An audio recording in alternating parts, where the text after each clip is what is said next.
আসসালামু আলাইকুম এভরিওয়ান। আশা করছি সবাই ভালো আছেন। আজ আমি আপনাদের সাথে সবচেয়ে সহজভাবে ভীষণ মজার বিকেলের নাস্তা শেয়ার করব। এটা তৈরি করার জন্য এখানে আমি 4 পিস পাউরুটি আর একটি নুডলস নিয়েছি। চলুন তাহলে শুরু করা যাক আমি কীভাবে তৈরি করছি। এখন প্যানের মধ্যে নুডলসটা দিয়ে 1 কাপের বেশি পরিমাণ পানি দিব। নুডলসটাকে ভালোভাবে সিদ্ধ করে নেব। এই পর্যায়ে নুডলসের মশলা দিয়ে দিচ্ছি। নুডলসটা এমনভাবে সিদ্ধ করতে হবে যাতে নুডলসের গায়ে পানি থাকে, আবার খুব বেশি পানি কিন্তু রাখাও যাবে না। নুডলসটা এরকম পর্যায়ে আসলে আমি নামিয়ে নেব। নুডলসটা এখন অন্য একটি বাটিতে ঢেলে নিচ্ছি।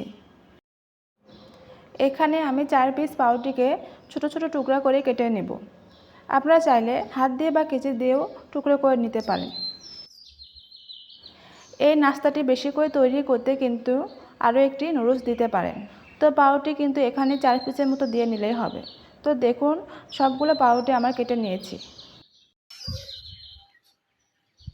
এই পর্যায়ে আমি নুডলসটা নিয়েছি আর এর মধ্যে দিয়ে দিচ্ছি 2টা পেঁয়াজ কুচি ও 2টা কাঁচামরিচ কুচি আর স্বাদমতো লবণ। যেহেতু এখানে আমি নুডলসের মশলাটা দিয়ে দিয়েছি আর নুডলসের মশলার মধ্যে লবণ থাকেই।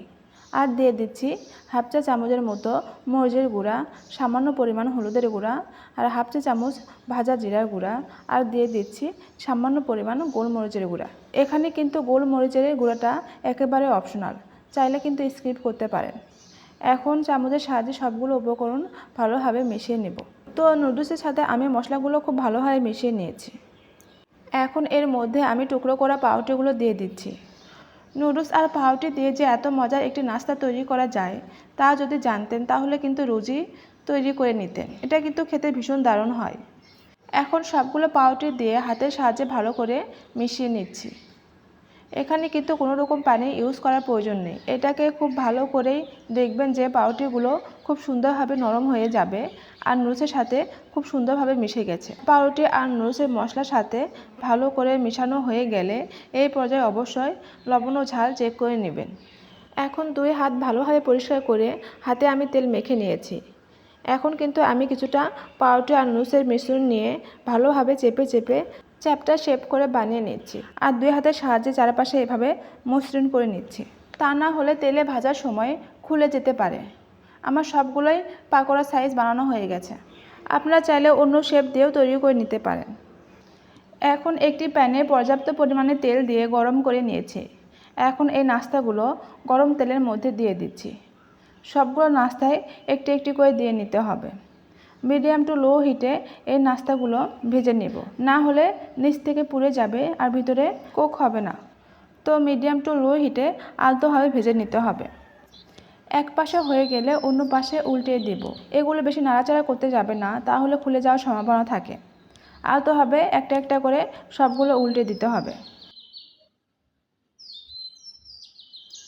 যখনই কালারটা চেঞ্জ হয়ে যাবে তখন এগুলোকে তুলে নিতে হবে। দেখুন এগুলো ভাজা হয়ে গেছে। এখন এগুলোকে তেল ঝরিয়ে তুলে নেব।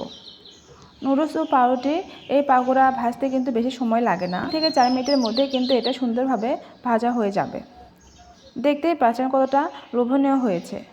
তো ঘরে থাকা সামান্য কিছু উপকরণ দিয়ে কিন্তু আপনারা এই মজার নাস্তাটি তৈরি করে নিতে পারেন। উপরে ক্রিসপি আর ভিতরে একটু নরম। টমেটো সসের সাথে এটা খেতে কিন্তু দারুণ লাগবে। বিকালের নাস্তার জন্য এটা কিন্তু একদম পারফেক্ট। আশা করছি আমার আজকের রেসিপি আপনাদের কাছে ভালো লেগেছে। ভালো লাগলে অবশ্যই একটি লাইক দিবেন, কমেন্ট করে জানাবেন কেমন হয়েছে আর বেশি বেশি শেয়ার করবেন। আর অবশ্যই আমার পেজে ফলো দিবেন। এখানেই বিদায় নিচ্ছি। আবারও নতুন ও সহজ কোনো রেসিপি নিয়ে হাজির হব। আল্লাহ হাফেজ।